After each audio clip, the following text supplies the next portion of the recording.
Contributor appreciation. Tulsi gets it wrong. And I know a lot of people are going to hate me for saying that. And if I'm being honest, a lot of people are going to be pissed off at me in general for this particular show. This show is going to get all sorts of downvotes. So let's go into the breach. I don't do a show for people to love me. I do a show because I want to get my opinion. Let's do the news. Welcome to the Soapbox.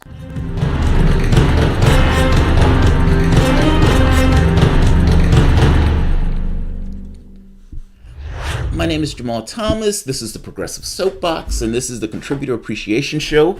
This is my show where I try to give a little bit back to the audience beyond just kind of doing my shows. And these shows tend to go towards patrons. Now, the shows where patrons have asked for, those are going to go directly to patrons. The ones that they didn't ask for, they're just going to go up as regular videos. My wife is typically here with me, but she has all sorts of obligations dealing with school and so forth. So I'm going to be doing this alone until either I find somebody else to help, or and she's still going to be doing her own shows. She has a show coming up on Sudan. She has another one coming up on organizing with Sanders. And every so often, if she wants to pop in on here, she's perfectly welcome to. So it's not like she's been banished or anything. But let's do the news, and let's start off with Tulsi Gabbard getting into somewhat of a scandal dealing with the Joe Biden controversy. I got to be honest. This one, look, whether you agree with it or disagree with it, fair enough. This is somewhat subjective. This is one of those things that's a subjective point of view.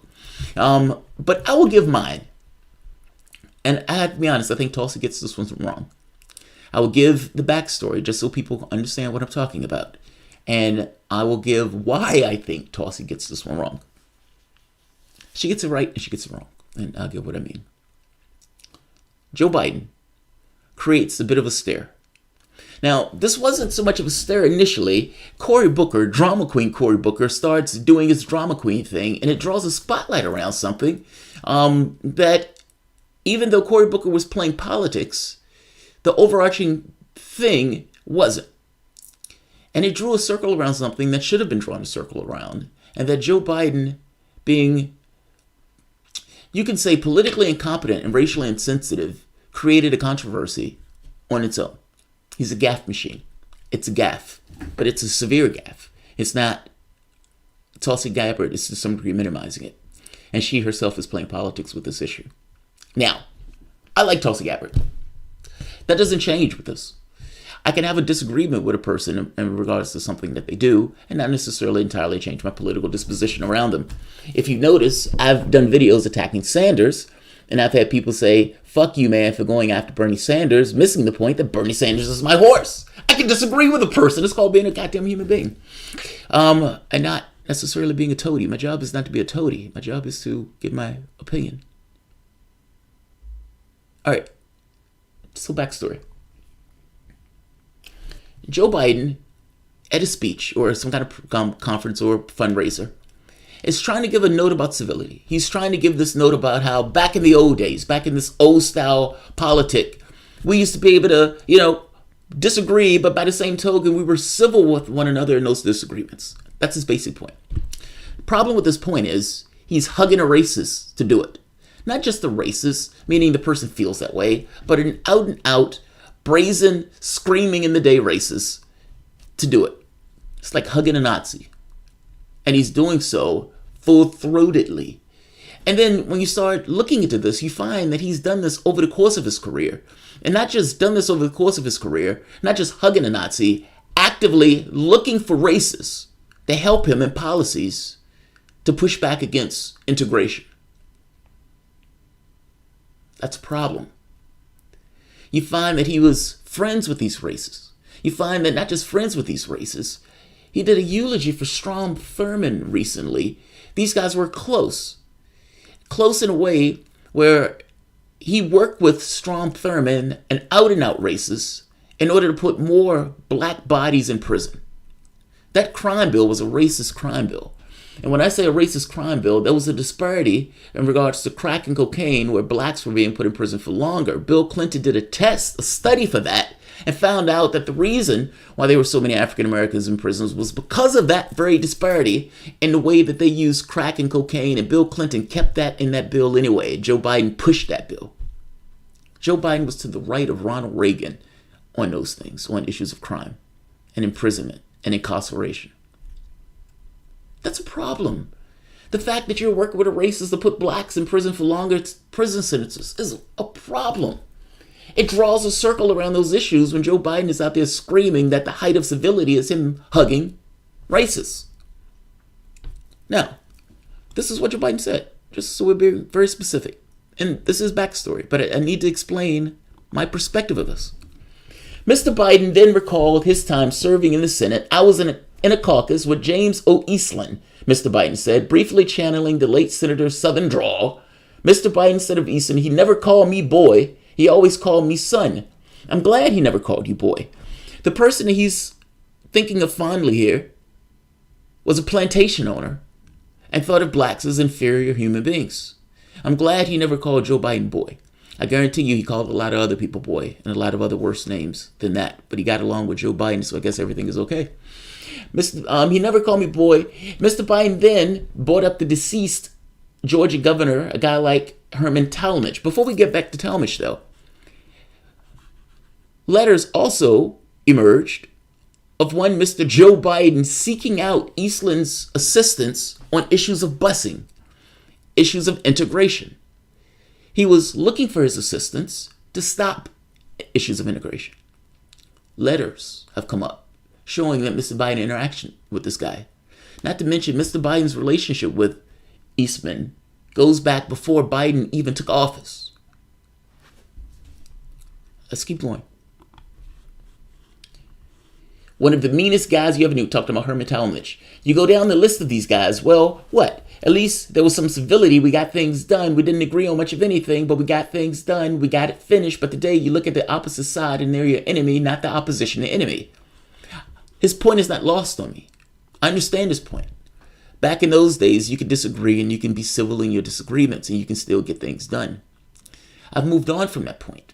I've moved on to the point of why on earth is hugging races the thing that you use to kind of make this point. And was there anyone else that you could have used? And the fact that you use these guys, I think it's absolutely fair for me to start questioning what else is in your past. Why is this the first thing that you thought of? And as you go through Joe Biden's track record, he has a history of working with these guys and has a history of befriending these guys. And again, I make the strong point. He sought their help in fighting issues of integration. That's not in contention. That's fact. Drama queen Cory Booker gets involved. Now, Cory Booker is running in the presidential election. Cory Booker is essentially at like 1%. And he is looking for any and everything that he can to try to get any level of attention and relevance. And he found it. Yes. Joe Biden is hugging racists. How can I use this to my advantage? And so Cory Booker does what Cory Booker does. He gets hysterical. You don't joke about calling black men boys. Men like Eastman use words like that and that racist policies that accompany them to perpetuate white supremacists and strip black Americans of their humanity. He's right. Vice President Biden's relationship with proud segregationists are not the model for how we make America a safer and more inclusive place for black Americans or black people or for everyone. I have to tell Vice President Biden, as someone I respect, that he is wrong for using his relationships with Eastman and Talmadge as an examples of how to bring our country together. That is literally what Joe Biden was doing, though. That is literally what Joe Biden was doing. So people saying that he was misrepresenting this point. No. He said Joe Biden was trying to use that to bring people together. Cory Booker's like, look, this is not the model for how we bring our country together. And frankly, I'm disappointed that he hasn't issued an immediate apology for the pain his words are dredging up for many Americans. He should. Now we get overtly political. All of this is overtly political. Don't misunderstand me, but the fact is, two things can be true at once. Cory Booker can be hysterical and a drama queen here, but same token, Cory Booker can be hitting on something that's true. Yes, we understand that there needs to be civility in politics. But do you need to bring up out and out, proud, in the daylight racists to do this? Why do you need to use these guys as your model? That's what Cory Booker is asking. I don't particularly like Cory Booker. He is being overtly political here. But he's right. Doesn't make him, he's right. Joe Biden responded to this. Now, here's the catch. Everybody piled on because Joe Biden is in the number one spot. Everybody else is in the race. They're looking for ways to assail Joe Biden. They found one. Joe Biden is hugging a racist. Joe Biden is running through a primary. In that primary, one of the largest demographics is African American, meaning, let's say, largest or most powerful voting blocks. African Americans vote at like 90% Democrat, even when Hillary Clinton was on the ballot. So that gives you a certain degree of support that African Americans have in this particular arena. On top of that, African Americans have been asking this question: are we being taken advantage of by the Democratic Party? Yes, you are. Are we? They're asking that question. And in asking that question, as they started to look around. And then you have the leading candidate of that race, who out of hubris or tone deafness, turns around and touts his association with racists throughout the course of his career as being the height of working together or the height of civility. You don't see a problem with this. You don't see a problem with this. Honestly, tell me. Especially look at it from the standpoint of somebody who's black. Look at it from the standpoint of those African Americans who make up a large segment of the voting bloc, who's questioning whether or not they're being taken advantage of. Look at it from that perspective and ask yourself, from that perspective, is there a problem with the leading candidate in the race screaming about how awesome it is to hug racists? Look at it from my perspective for the moment. Cory Booker is being a drama queen. Cory Booker is screaming for an apology. I don't know who Cory Booker is asking Joe Biden to apologize to. I suppose people who were offended by it. Nobody even knew Joe Biden said it. Cory Booker is bringing this up. So let's be clear. It is overtly political. Yes. Does he not have a point? He does. Elizabeth Warren, the person who called herself a person of color for the last God knows how many years, and who wasn't, jumps on. She hits him. Bernie Sanders sheepishly hits him. Kamala Harris hits him. Joe Biden responds. He comes back. From your fellow Democrats on. And he says this. He's indignant by this. But why are you indignant by this? I'm just saying you need to hit back on this, but how are you this politically tone deaf? Like, honestly, think about what we're talking about here. Whether you're white, black, Hispanic, anything in between. Think about what we're saying. Think about the history of this country. This has been a viciously racist country. Think about the busings, the beatings. Think about what was taken. Do you realize Klansmen were the closest thing to Nazis that we had in this country? And he's essentially talking about hugging these guys as the height of civility. I understand you need to be civil in politics, but is this what you need to open up? Meaning, is this what you need to tout? And taking everything off the table for the moment and just raw politics. Bernie Sanders has been running through the country trying to hug blacks. Why? Because back in the 2016 campaign, it sunk his campaign. Hillary Clinton was guzzling hot sauce and hugging and kissing black babies. Why? Because she understood, at the very least, I need this demographic to win. And I want to show how Sanders doesn't have it and I do. And Biden is taking this for granted and is hugging Klansmen in order to make a political point. I understand your point, but is this the way you need to do it? He was hit for it. What would you do? You're running in a race, you're African American, this guy talking about hugging a racist. What do you do? Who do you represent? What do you do? What does the raw politics demand? The raw politics demand you hit Biden on this. He's running in the lead. You hit him on it. Doesn't mean you're wrong for doing it. Doesn't mean you're wrong for doing it. Listen to Biden's response to this. Oh, and by the way, Strom Thurmond. Biden was close friends with Strom Thurmond. Biden sought Strom Thurmond's help, both of them working in tandem, to put as many black bodies in prison as they could possibly do it with that crime bill. Do you know Strom Thurmond's claim to fame? The longest filibuster on record.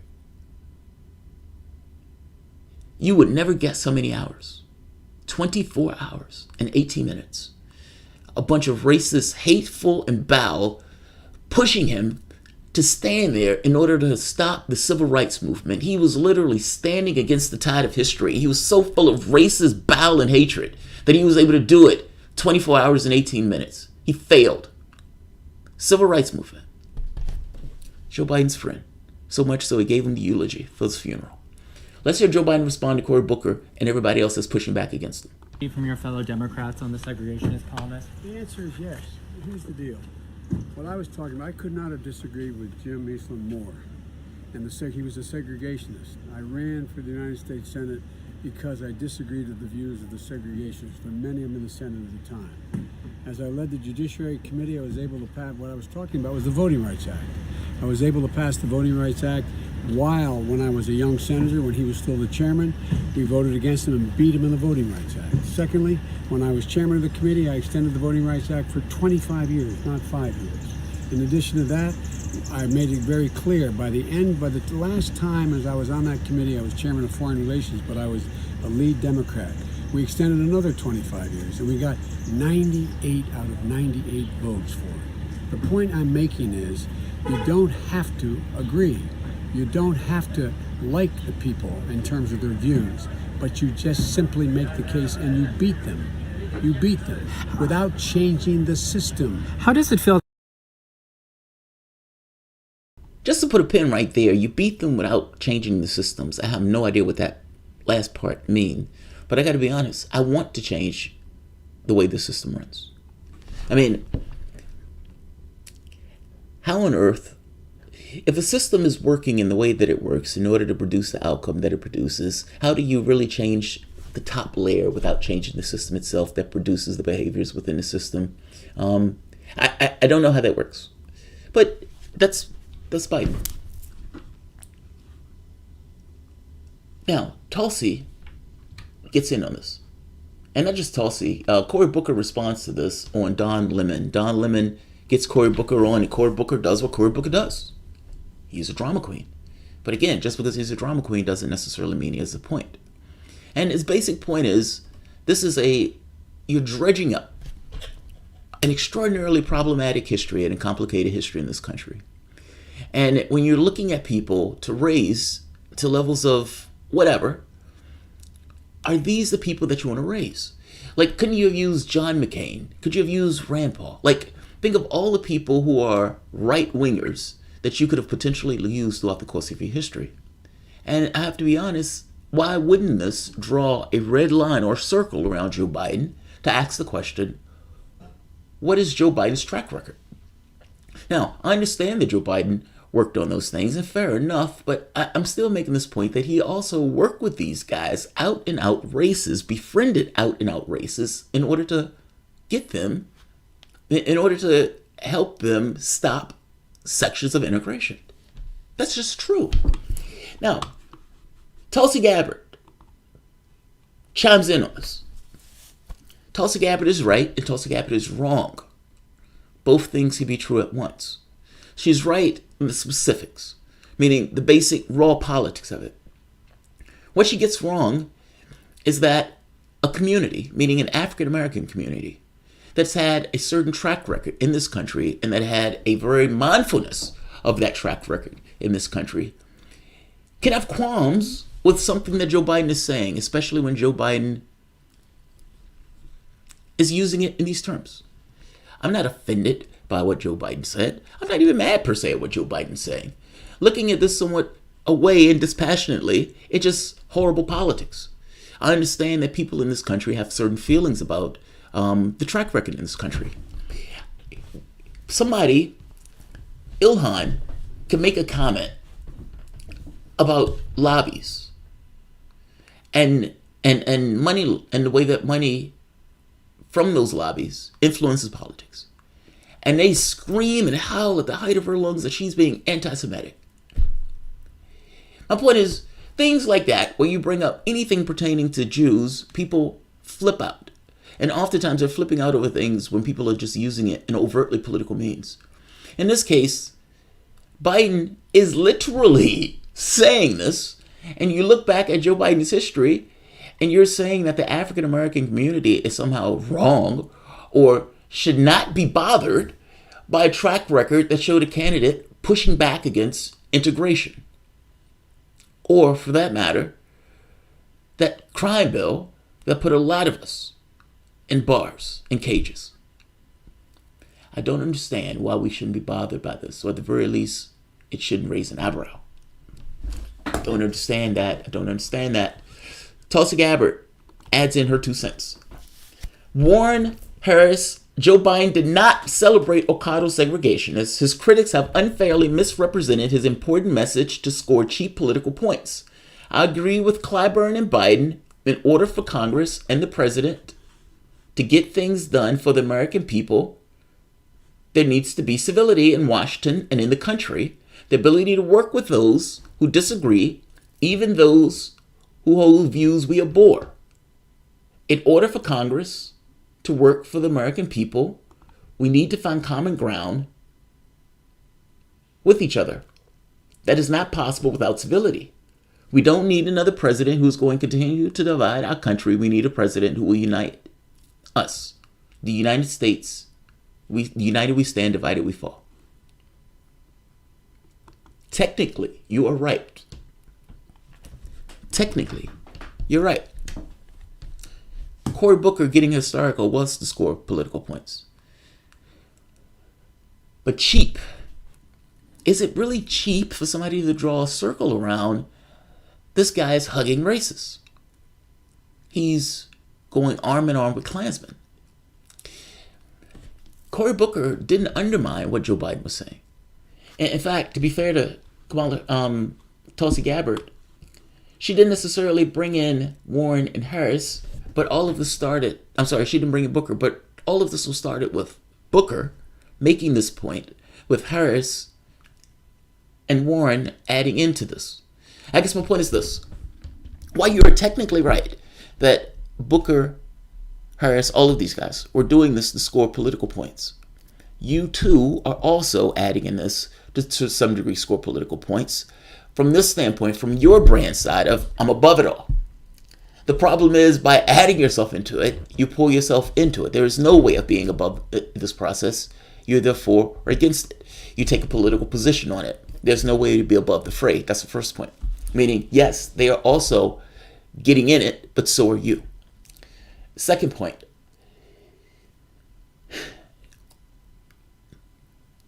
Cory Booker is trying to score political points. Yes. All of these guys are. Yes. I take issue with the term cheap political points. Cory Booker is drawing a circle around something that even though he might have been political, it doesn't necessarily mean he's wrong. I've made the point earlier. It is not wrong for people to look at a person's track record and to look at this guy is hugging racists. This guy's hugging Klansmen. Out and out, brandishing in the day, Klansmen or racists. And in going this, he's showing this as a height of civility in a party where a large demographic is black. And that Klansman, that racist, hate it. The guy that hired Joe Biden would have been considered an abomination by Joe Biden's friends and political allies. And by political allies, I mean working with these guys in order to stop certain issues of civil rights. Just below this from Tulsi Gabbard, one of my subscribers was nice enough to put the letters that Joe Biden sent to Eastman, thanking him for his help with stopping certain issues of integration. In this case, we're talking about busing. I've had people who are close allies of Tulsi Gabbard, who love that woman to death, even over Sanders, contact me and say, she's wrong on this. I've had people who were friends of Gabbard, who below her writing this, flipped out saying, oh my God, I can't believe she's doing this. You're wrong on this, Tulsi. Down the line. You're not above politics in this. You're in the fray on this. There is no way to be above politics on this. You're making a choice on this. And in making that choice, I understand that you're saying, I'm above it all, so I'm trying to be... Poor choice. Joe Biden is out there hugging racists. And you're...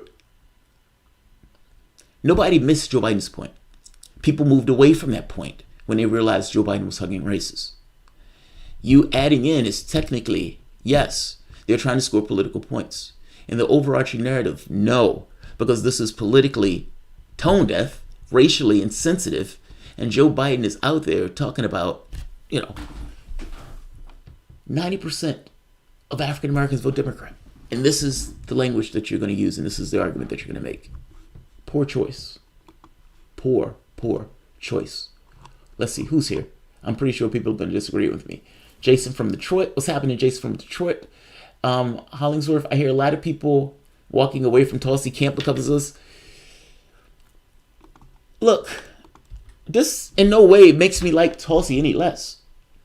Like I said, I've done videos absolutely going ballistic on Sanders. He's still the horse that I'm riding. It doesn't change my point of view on him. I just disagree with her on this one. And I think she's also being massively political.